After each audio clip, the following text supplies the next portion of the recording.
Welcome back to What's the Story, and today's song is Sing for the Island, and it was requested by Antoine Marc Christian. Thank you so much, Antoine, for requesting this song. This one goes way back. It was one of the first songs I wrote when I was starting to take music a bit more seriously, and it stuck around for the whole journey. To be honest, I can't actually think of a gig we've played since this song was released where we haven't played this song. It's a great one to end the night on. We pair it with a fiddle tune called The Musical Priest, and it gets everyone on their feet and clapping along and dancing along, and it's just a great way to finish the night. So I imagine this song will be a staple in the set for many years to come as well. I was going to these pub sessions, or these acoustic sessions, at a pub called The Habit, and they were fantastic. They were run by a guy called Dan Webster, and everyone would bring their guitars, and they'd all sing songs, and we'd make such a racket, such a raucous noise, all singing these songs together. There were always loads of fiddle players, whistle players, accordion players, ukulele players, and I was trying to capture a bit of that with this song. So I tried to write a song that would fit into that everyone could sing along with, and that's why the chorus is a little bit anthemic and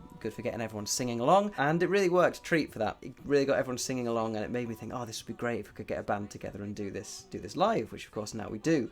And on the record, that's why it has that instrumentation, that's why there's fiddles and accordions and drums and acoustic guitars and backing vocals. I always like songs that have got a really strong narrative and pull you out of the here and now into an otherworldly, supernatural, ethereal kind of space. So I think that's what I was going for with this song. There is a young adventurer kind of walking up a hillside. It's all a bit D&D, to be honest with you. Anyway, he's walking up this hillside in the rain, and he gets to this old hut, and he's like, oh, I'm going to get some shelter from the storm in there. So he knocks on the door, it kind of creaks open in a very sort of panto villain style, and this old man beckons him in, and they sit by the fire, and whilst they're by the fire, the fire lighting up this old man's mysterious face, then he tells him this song, which is the chorus. He takes him to this cliffside, and he tells him to look over the edge of this cliff, and there this supernatural vision is displayed before this I imagine very bewildered and pretty stressed out traveller by this point, and it shows these horrible demons and these awful things happening, and this dystopian vision of the future where people are just forgotten when they get older, and it's all driven by pleasure and consumption, and very dystopian and kind of hellish. The imagery in this part of the song comes from the Robert Burns poem Tam O'Shanter. I have very distinct memories from when I was in P7 at primary school in Scotland.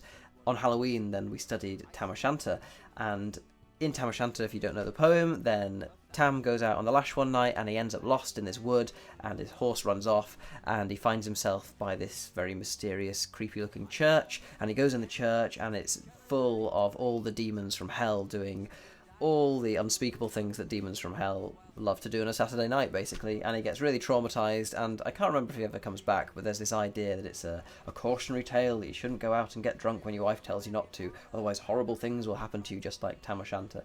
And I think it was that idea of all the wickedness in the world in one place, personified by all these demons and things, and that's what the old man in Sing for the Island shows to the protagonist. And he shows him it, and he tells him this song again and says, you must learn this song and keep singing this song, and so that the world doesn't end up like this. And then we go back to the hut, and everything kind of switches places, and we realise that the young traveller has become the old man, and he is now telling us this story and us the song so that we can pass it on. I love a good cyclical plotline. Anything that makes your head hurt. Sing for the Island was first released on this. It's basically two albums squished together in one. The first half is a set of independent, narrative-driven folk songs, and the second half is a concept album, so there's 7 songs which tell one story, and as you can tell from the artwork, then it's pretty fantasy-inspired, very Tolkien-inspired. Dan couldn't believe it when I said I'd never played D&D. I've since played D&D, and now I understand what he means. So that's the story behind Sing for the Island. If you've got any more questions about the song, then put them down in the comments, and I will do my best to answer them. To listen to the song, then I've put a link to Spotify in the description, and if there's any other of my songs that you'd like me to do a video about, then put it in the comments, and I'll do it in a future video. Thank you so much for listening. Hit the subscribe button if you want to see more of these videos, and I'll see you for the next one.